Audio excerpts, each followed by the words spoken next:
All right, my name is Heather Gray, and the program is Just Peace, and I want to welcome you all to our program this evening. We're going to be talking with Rashid Nuri of the Truly Living Well Center for Natural Urban Agriculture, and it's always a treat to have him on the program. We do this once a month. It's usually the last Monday of the month, and this is leap year. Am I right, Rashid? About which, that we do it the last Monday or today is leap day? Today is leap day. We also do it on the last Monday. Both. Yes. Both of that is true. And we also have Sabukwe Shakura here at the board, which I'm really thrilled about. So, Rashid, you are with the Truly Living Well Center for Natural Urban Agriculture, and actually, Truly Living Well is now in its second decade of existence. Wow, I hadn't thought of it that way. Yeah, that sounds pretty cool. I Yeah, like it that. is. Yeah, Yeah. this is our second decade, 11th year. We're still standing. We've gone through some trials and tribulations, but we're still standing. Yeah, right. Mm-hmm. Now, you have, I think, 4 gardens. I always go over this, at the beginning of the show, where you're growing produce, and you grow naturally, organically. Am I right? That's correct. Yeah. But you have had your major facility at the Wheat Street Gardens, which is in the Auburn Avenue area, and you guys are going to move shortly. Yes, I don't know ma'am. about shortly, but sometime you're going to be moving. It's shortly. We have about 6 weeks to vacate and get moved and set up over on the west side. And we're very excited about it. It's a great opportunity for us to have a permanent home in a neighborhood, in an area of the city that is very much up and coming. There's a lot of focus on development on the west side, and we think that we can play an essential role in that development by bringing our programs, our food, creating jobs, and participating in the economic development of those neighborhoods. Yeah, so tell us about why you're excited about moving to this neighborhood. Because we'll have our own piece of land. I won't be dependent upon anybody else to allow me to farm. Too many of the young farmers have been on pieces of land that they have not been able to maintain. Some of the funders today are concerned that before they will give grants to people, they want to see the lease that they have so that they know the investment which is being made will be secure. We've had a lot of changes in land tenure amongst the urban growers. So that is a real concern, despite the fact that there is so much open land. It's the security on the land that becomes an issue. For us, in the years we've been here, I've probably used 10 or 11 different sites to grow on. Where our office is in East Point, we've been there for the entire time. That's pretty secure there. But downtown, we knew that we weren't going to be there forever. And you've been there 4 years, I think. No, over 5 years. It's over 5. Yeah, is that we're right? 6 years downtown. Okay. And what was good about it, I made the decision to go there and to build there and make the investment that we did because I thought it's important that we were able to demonstrate the efficacy of urban agriculture in the shadow of the downtown skyscrapers so people could actually see all the things that could be done. It was visible, it was accessible, and I think that we have, through our work, we've been able to help uplift and brand and demonstrate, most of all, that urban agriculture is an important part of the modern landscape. Absolutely. And, these 10 years that you have had Truly Living Well, that you started the organization, we've seen just a lot of changes in Atlanta. I know I'm always mentioning this, but it's absolutely true. A lot more people interested in buying locally, learning about healthy food and so forth. I know you all have been teaching, Rashid, but I'm impressed with what's been happening in Atlanta and, in fact, around the country. It's impressive. It's amazing how much we can get done if we're not concerned with who gets the credit. And there are a lot of people who have been engaged and involved in this work in urban agriculture, and it has come a tremendous long way since I came to Atlanta. Right. And so it is quite rewarding to see the development of a local food system. And, when we began back the first idea for Truly Living Well was hatched in 2005. We began the work in 2006, and at that time we talked about the creation of a local food movement. And I would suggest that today we are way past being a movement, and that we are building a local food system with all of the organizations that are engaged in the process. Community Farmers Markets now has 7 farmers markets that they manage throughout the metropolitan area. The number of, you got the Food Well Alliance, who's dedicated to urban agriculture. The city has now appointed a director of urban agriculture. The Georgia Organics they just had the conference this weekend. You had so many of the local farmers involved in that at their meeting and giving seminars and teaching there.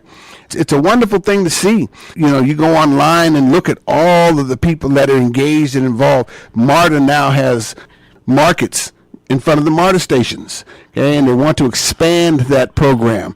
The Beltline has a farm, and none of this existed back in 2005, 2006. So it is very rewarding to see our local food system growing. The number of farmers markets has expanded. And as you said, the demand far outstrips the supply for natural, chemical-free, organic, certified, naturally grown food. It's really a marvelous thing to experience. Yeah, excellent. Good. So when you make the move to the Beltway, you're going to have your programs as well. You're going to be doing a lot of education and so forth, right? Yes, ma'am. No, in fact, you're going to be in a community where it's going to be easier for you to do that? Yeah, I'm sorry. I'm interrupting you, Rashid. Go ahead. No. I wouldn't say so much that it's going to be easier, but our constituencies are going to be right there where we are. Excellent. There's a boys club, a girls club, the Atlanta Public Schools Instructional Center. You got a senior citizens housing, Washington High down the street, the Beltline across the street, down a couple blocks down the way, a church right there. Washington High, I said that. M. Agnes Jones Elementary School, literally across the street. So, and then we're 3 blocks from the AU Center. So we have all of those constituencies, all those folks that we work with. So we will continue to maintain a presence in the 4th Ward. We will continue to work at the other 6 after-school programs that we have established. Actually, one of those is at the Boys Club right there in the neighborhood that we've been traveling to. So all the programs, and that give us a hub from which we can continue our outreach to the community. So I'm very excited, and as I said, the principal thing that works is that we have our own site, and it belongs to us, and we can use that to grow and expand. Yeah, that's just excellent. So I look forward to seeing this new place and what you all are doing there. You haven't been there? I have not seen it yet. Shame on you. I think we're going to take a quick break, and we'll be back in just a moment. Stay tuned.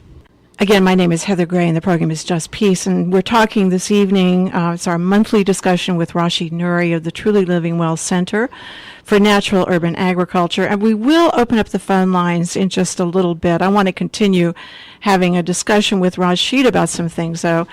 Rashid, there was an article I was reading this week about the fact that we are losing, unfortunately, a lot of our pollinators. And of course, like bees, honeybees, and other insects actually that help pollinate the crops. But, and in this article, they were talking, of course, and we know this, we've had discussions about this, the use of chemicals and so forth, and Roundup and all these stuff, are impacting these insects. And actually almost making a serious effort to exterminate them, unfortunately. But they also, in this article, they were talking about the importance of diversity in crop production. I mean, not just having one huge field monocrop, which leads to disease and other kinds of things. That I'd like to have a discussion with you about that. I know we've talked about this before, but I think it's so incredibly important. I mean, what we're witnessing, I think, here in Atlanta is perhaps a model for what can be in other cities. I know other cities are doing some of the same as well, but also for rural America. Am I right? Absolutely. Oh, yeah. First, let's start with the fact that the population has shifted and people do live in urban. 1%, 82% of Americans live in urban areas. As contrast with the beginning of the last century when 95% of the population lived in rural areas. Begin there. So the question is about biodiversity and ecodiversity. It used to be that a farmer not only would grow a commodity crop, but he would grow all the food for his own family. And in the state of Georgia, the southwest part of the state is the richest agricultural producing area of Georgia. And the poverty, sickness is highest in those areas where the farmers are. And it's huge obesity. Yeah, and so rural areas, that's an anomaly. You'd wonder why. It's because the country, commercial agriculture has moved to a monocrop system. You grow monocrop commodity crops down there: cotton, corn, peanuts, soybeans. These are the things that people grow. And they don't even grow their own food. So when they want to use the term food deserts, most times people are referring to urban areas where poor people live. And I contend that a food desert is where you don't have access to quality food. In the farm belt, they don't have access to quality food. Those folk need to drive long distance to get to IGA and Piggly Wiggly to get the non-food that they sell there. Exactly. And even in the urban areas, you've had the folks that live in the richer neighborhoods still have to drive a good distance to get quality food.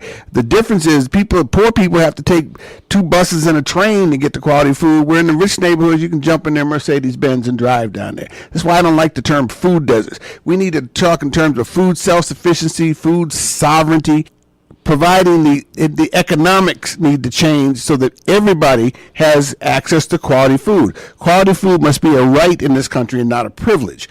And those inequities, those economic inequities, are things that we have to remedy through this. We are remedying through the creation of a local food system. I used to, many years ago, in years past, I used to say with pride that Truly Living Well sold food to 7 out of the 12 top restaurants in Atlanta. I don't sell any food to restaurants these days. It's not a bad thing. I can only produce so much, but the food that we are producing is going into the stomachs of poor people. We have 3 food co-ops that we have started, okay, and in neighborhoods where the average income is $5,000 a year. Think about that. We live in America, the richest country in the history of the world, and you got people who trying to live on $5,000 and don't have access to quality food. They're eating garbage. So we're able to get food to them. We're working with these children in our after-school program, so they're learning to grow their own food, recognize it. Our summer camps, the children have a garden. And I think that we are an education and training institute, and reaching the children and working with the children is the first line of defense or the first line of offense to create the kind of systems that we think need to be in place. It used to be that mankind lived within walking distance of where his food is produced. Those times are long gone. Our food is traveling 1,500 and 2,000 miles. So we still have a long way to go to get everybody eating well. We have a tremendously long way to go, but we have a good start, sufficient for me to now say it's not a local food movement we're engaged in now. We are building a local food system, and it continues to expand. The fact that we've enumerated all the increased number of farmers, every neighborhood has a farmer's market. What we don't have yet is a place where you can go and get quality local food every day. Okay, farmers market that's open 7 days a week. There used to be I guess it was actually the second time I came to Georgia back in the 80s. There used to be a farmers market up there where you can go where people actually had food that was grown by local farmers. You can go out to the DeKalb Farmers Market. They have a wonderful display of international foods, but that food's not produced locally. I mean, you can get anything you want, but it's not local food. Whole Foods has wonderful food, but their idea of local is anywhere up to Virginia and Florida is all part of the same network, where the farmers markets that exist around town is food grown by people right here in this community, nearby, in the community where you can get this food. And we're moving it. Today I visited a woman out in Douglasville who was full-time growing food in her backyard. She wanted to put up a hoop house, and her neighbors objected. Man, they went all the way up to the commission and made her take down a hoop house that she was in the process of constructing. But she has a beautiful garden with raised beds. She's growing all year round, and it was just in a very. Her neighborhood is one of those McMansions, you know, people living large up in there. But here in her backyard, her entire, she took down the trees and is just growing food that she sells at 3 or 4 markets around town. That was so inspiring to see that kind of work being done.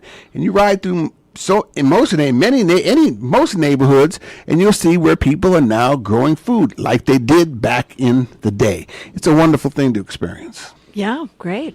I want to get back to, though. Oh, the eco diversity and such. Exactly. Yeah, okay, I'm sorry. Yes. No. I got sidetracked on that. No. So what we do, how I was going, the farmers don't even grow their own food. Okay, they having to go to the store to buy it. You know, they don't have chickens in the yard, and God forbid hogs and whatever, the cattle right there. So they have their own produce, meat. People used to produce their own syrup from sorghum or cane.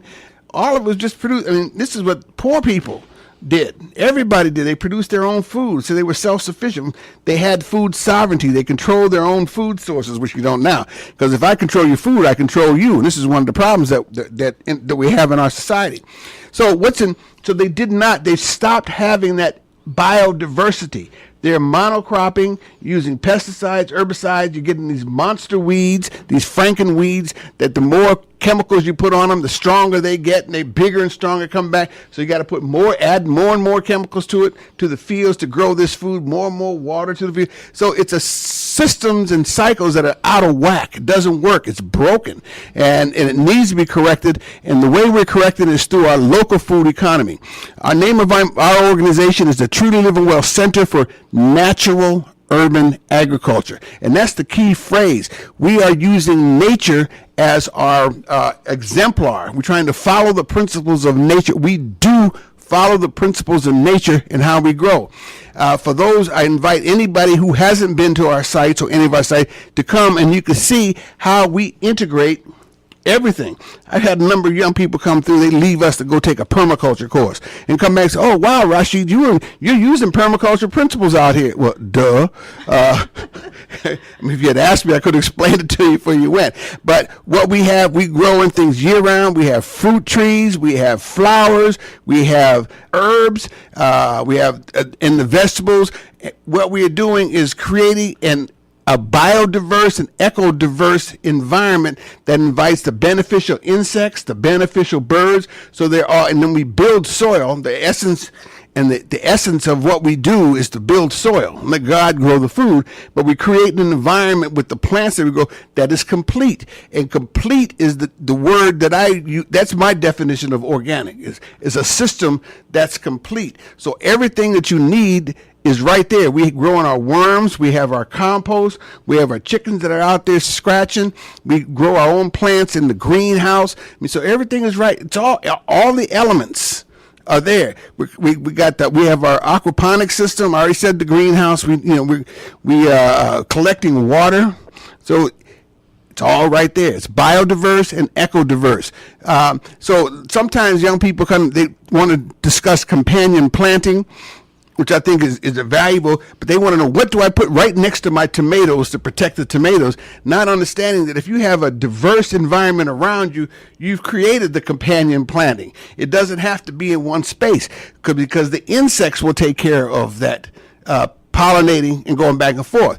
That was the question raised. Where have all the bees gone? Well, we've killed them. Okay. First of all, we wouldn't have most of the fruit crops, particularly out in California, without the bees to do the pollination. Down in Florida also. But they pull these bees up. The bees move on back of 18-wheeler tractor trailers around the country. When they're not fertilizing the field, they give them sugar water. You know what sugar does? Pure hybrid GMO sugar that you're feeding those bees is killing them. That plus all the sprays that are in the air, so they're getting killed that way, and we're moving these things around. So it's no surprise that you're getting hive collapses and the bees dying. The insects are dying. They're getting ready to start spraying again. They banned DDT back in the late 50s, early 60s, after they finished killing malaria in this country using DDT, they banned it around the world. So you got all these different mosquitoes now that are coming back killing folks because we got environments that are just not natural anymore, and we got to change our ways. We're going to kill ourselves. We're not going to kill the planet. We're going to kill all the humans. Yeah, right. I want to ask you, though, along the lines of what you were saying, when you have a monocrop, you, of course, don't have that beneficial environment. No, there's no diversity. And it leads to disease and so forth. Is that correct? Yeah. Or what? Okay, see. When you, like, say you have a large field of just corn. Yeah. How do I explain it? A monocrop, you got one thing out there. You don't have any diversity. Exactly. Okay. So, and how things work in nature, the plants protect themselves. You got to have the soil strong. You got the microorganisms of funguses that are in the soil, the roly-poly, all of the earthworms, all these things build a strong soil. Strong soil is going to create a strong plant. Now, in nature, you're going to lose a certain amount. You come out to our farm, you're going to lose it. There's a certain amount we're going to lose every year. We know that either through people taking it or through disease. But this is how the herds of wild animals, particularly you go out in East Africa and see all the wildebeest and the antelope, and the lions and the leopards and the jaguars, they keep that herd strong by getting rid of the weak, the old, and the infirm. And that's the same thing that happens in the garden. Your garden will be strong. You're going to have some things out there that are not going to survive, but the plants talk to each other. They help inoculate each other by they communicate with one another. And Why do you say that? Because they do. Man, you get out in the forest that has both conifers and deciduous trees, ones that drop leaves and those that are evergreens.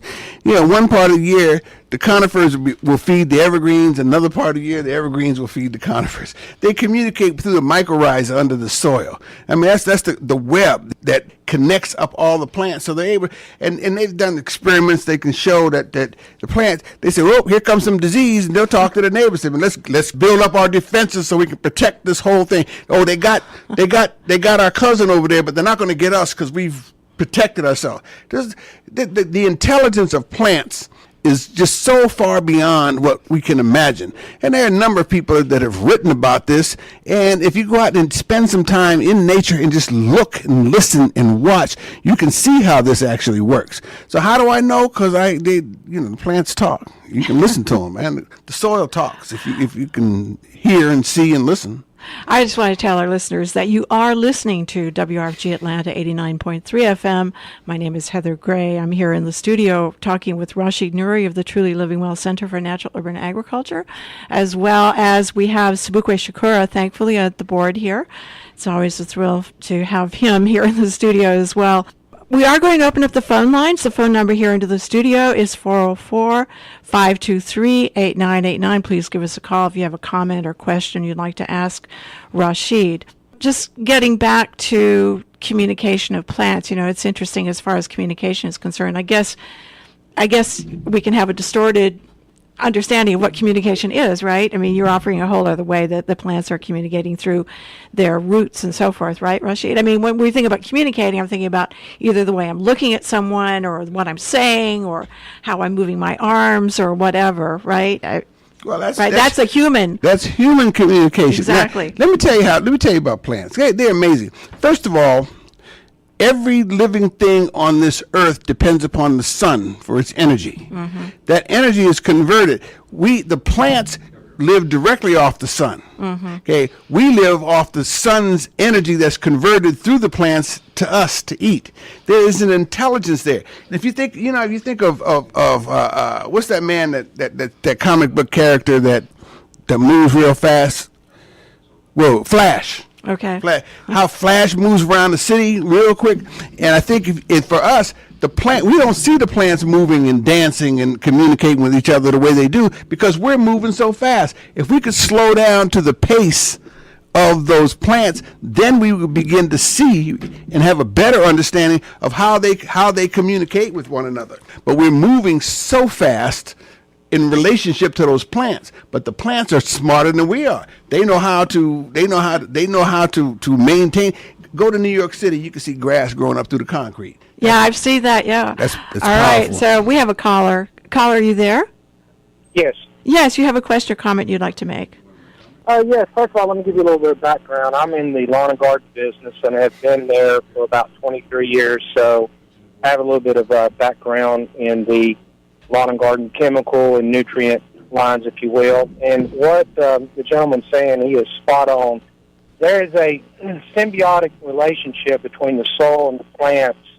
One of the things that we really try to teach gardeners is that if you can have a healthy soil that can really increase that nutrient uptake into the plant, the beauty of it is if you have a healthy plant, then you don't have to spray as many pesticides, and you can have more of an organic system in your yard. Excellent. And the interesting thing, like I said, I've been in the business for 23 years, and the really interesting part of what's going on in the industry now is you're starting to see a big push, a big consumer demand for organic and all-natural products.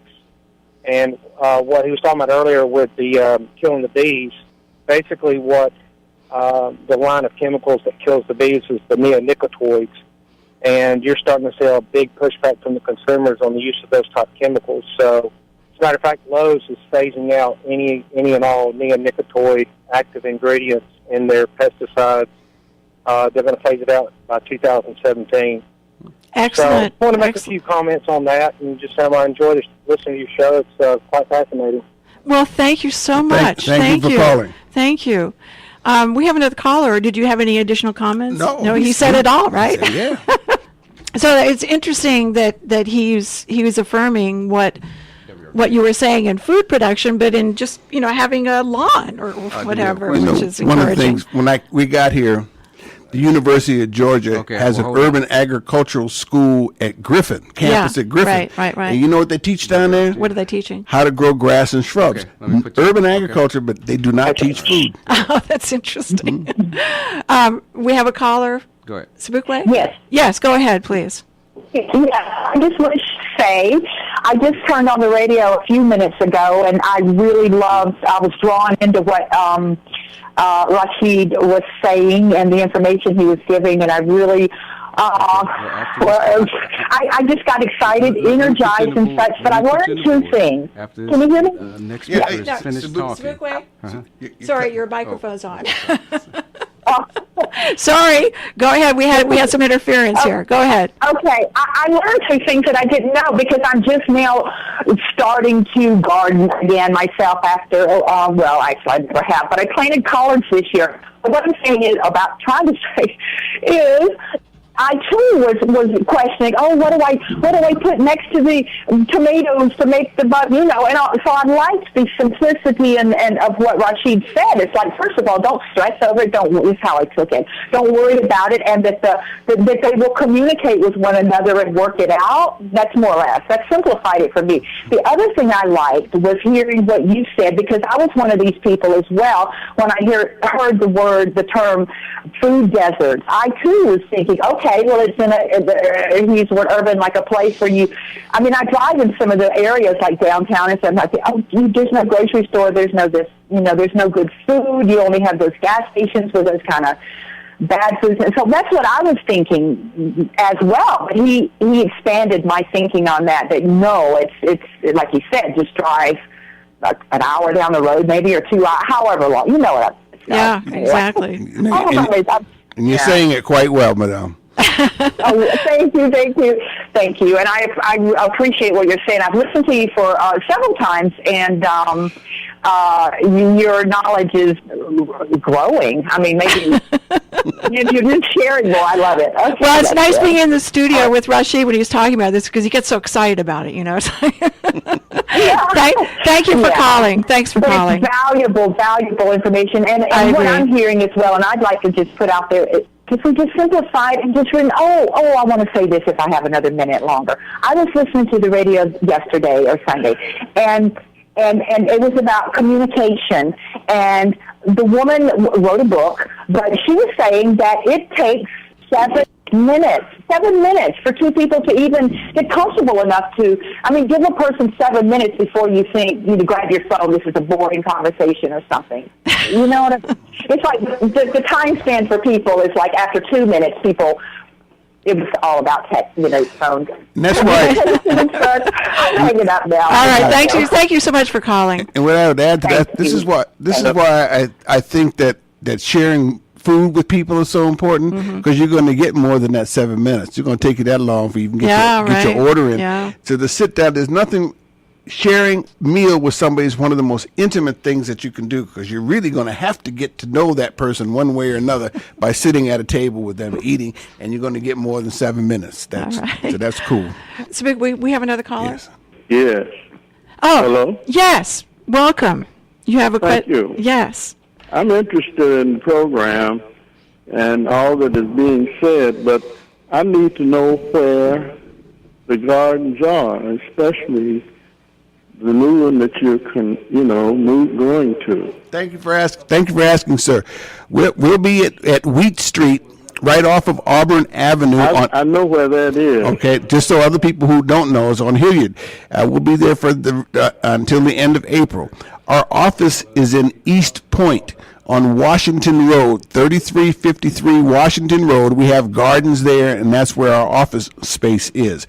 The new site is on Lawton Avenue, between Sells and Westview, just 3 blocks down the hill from the Morehouse Stadium on the west side. So at Ashview Heights, I think they call that neighborhood, or their number names. It is in the West End. So it's Lawton Avenue between Sells and Westview, right next to Dean Rusk Park.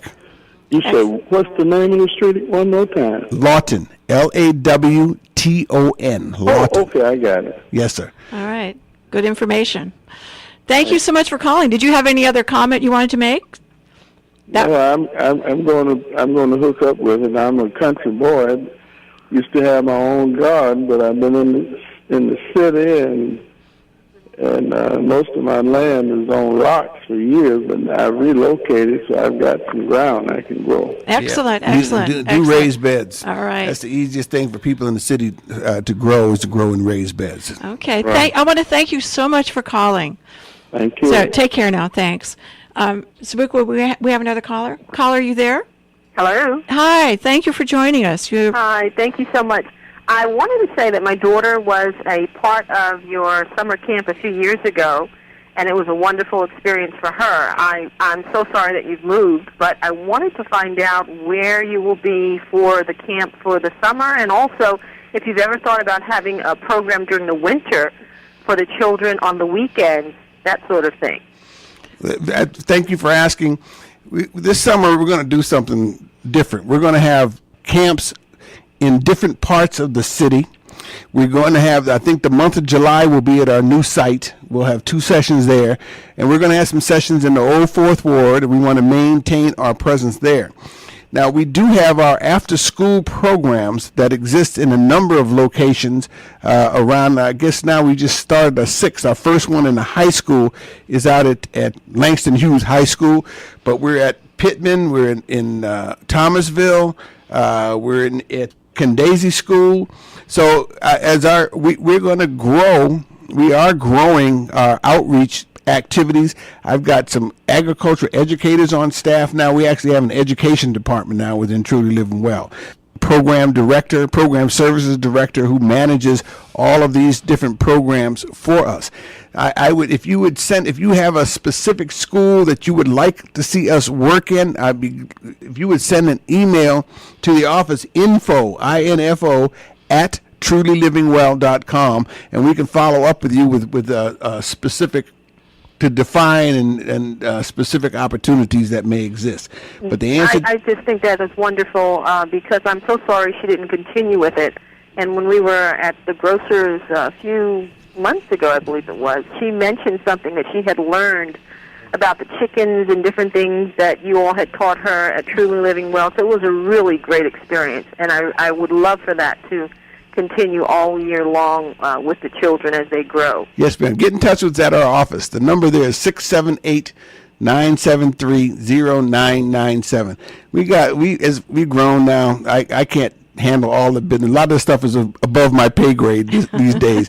But if you call the office or send an email, we'll be glad to follow up with you. Make sure you get on our mailing list so you can see we send out a newsletter on a regular basis, letting people know what activities that we are involved and engaged in. I think that's awesome. And the last thing, have you ever thought about doing videos or a TV program so that it can go nationwide and beyond that to show people how it's done? God bless you, sis. That's a wonderful idea. Yes, we have thought of those ideas. The question is money. Okay. Resources. If you can help me get the cash, we can get those things done. If you look, we do have a number of videos on our website. If you Google my name, Truly Living Well, or my name, Rashid Nuri, you will find a number of things that come up. There are other organizations such as Georgia Organics who have a lot of educational 3-minute videos on a whole lot of subjects around urban agriculture that are that they got funded by the Department of Agriculture to produce, and they are quite good. Oh, awesome. Thank you so much. All right, ma'am. Thanks Have a so good much day. for calling. You're welcome.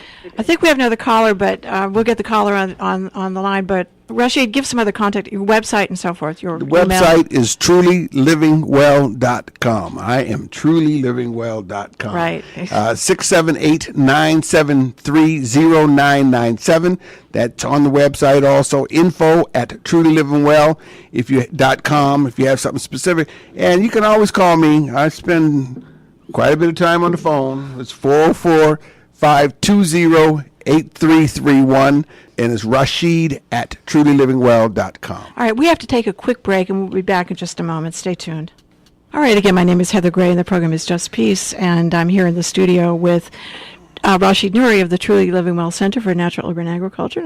I'm going to open up the phone lines. The number into WRFG is 404-523-8989. Please give us a call.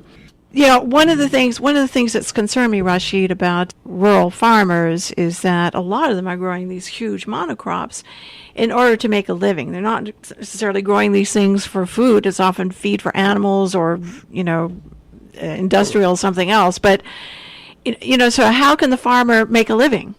A small farmer will not get rich. You don't go into this business to get rich. Okay.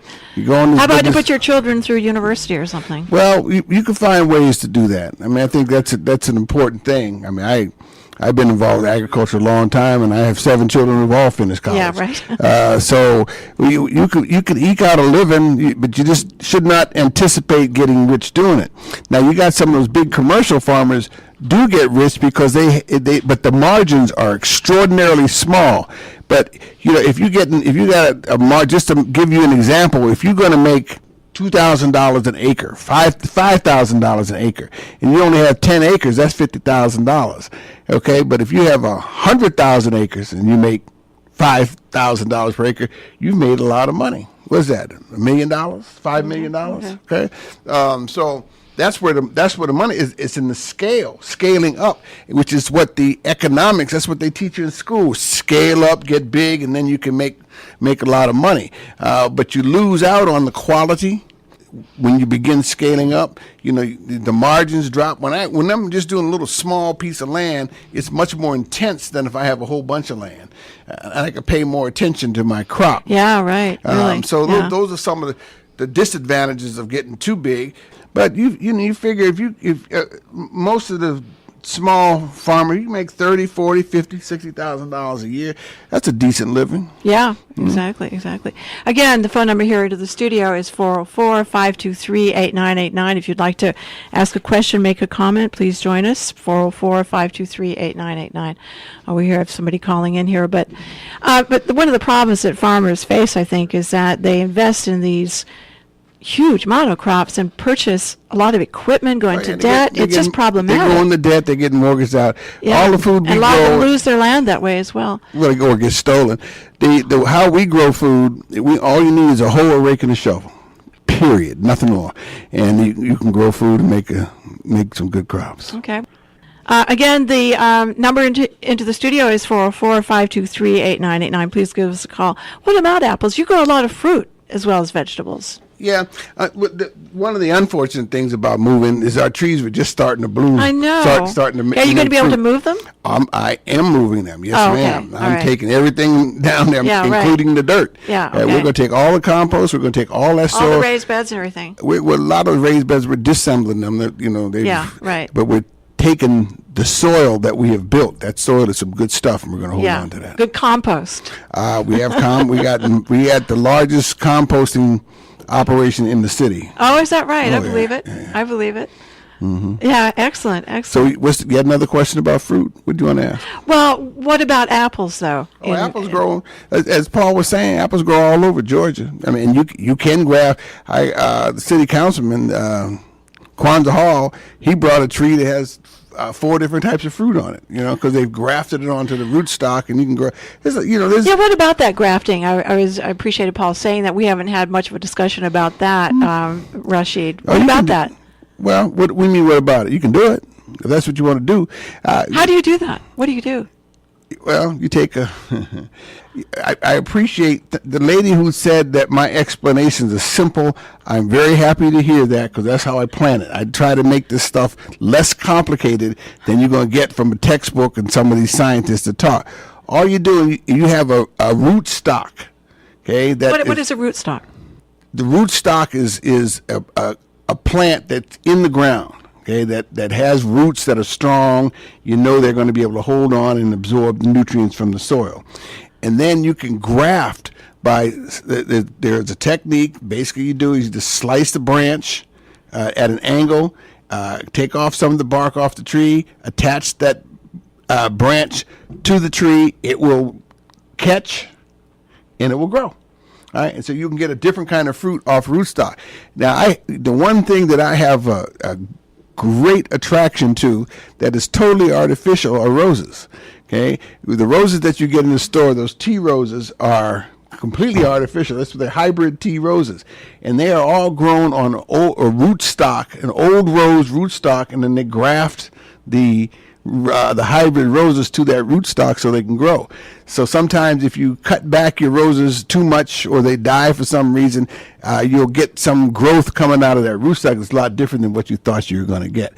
But the essence of the grafting is just they graft skin, just like a doctor will do. Take a piece of skin from one part of the body and put it someplace else and have it grow to cover up wounds that people have. And you do the same thing with plants. All right. So we could take one more call if somebody wanted to call in. Again, the number is 404-523-8989. I want to go to permaculture. You were talking about permaculture. Permaculture How is do you just define what that is? Permanent agriculture is what that term means. And this is creating an environment that is a permanent agricultural environment. Some people will build food forest around that. And, you have permaculture design, which is, again, that holistic, making sure you have all those different elements in there. You want to have high canopies, low canopies. It's creating a permanent agriculture that is constantly growing. You want to have make it a closed circuit so you're collecting your own water and that it's complete. It's a complete system where all things are included. That's the simple definition. They have courses on it. You can pay a lot of money and take long courses about permaculture, and they will teach you how to put plants in it, how to collect the water systems, how to design the water systems on your farm so you can collect that water and have it recycled back into the environment. So it can be complicated, or you can think of it as very simple, like I try to do. All right, so our time has gone quickly, Rashid. So give contact information yet again. TrulyLivingWell.com is our website. You got lots of information. Everything, not everything. There's a lot of information on the website. Phone number 678-973-0997. My email is Rashid@TrulyLivingWell.com. You can call the company is info at TrulyLivingWell.com. I said my email. My phone number is 404-520-8331. And y'all are very welcome. I honestly, you get an email from me, it will say, and I honestly believe that it's simply service that measures success. And that George Washington Carver said that first. George Washington Carver. All right.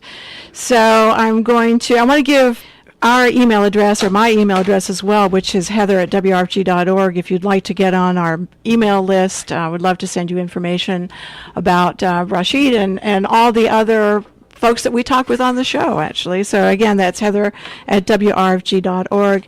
And I'm going to ask everyone to stay tuned to Sobukwe and Revolutionary African Perspectives. Thanks for hosting us, Sobukwe. Thank you, Sobukwe.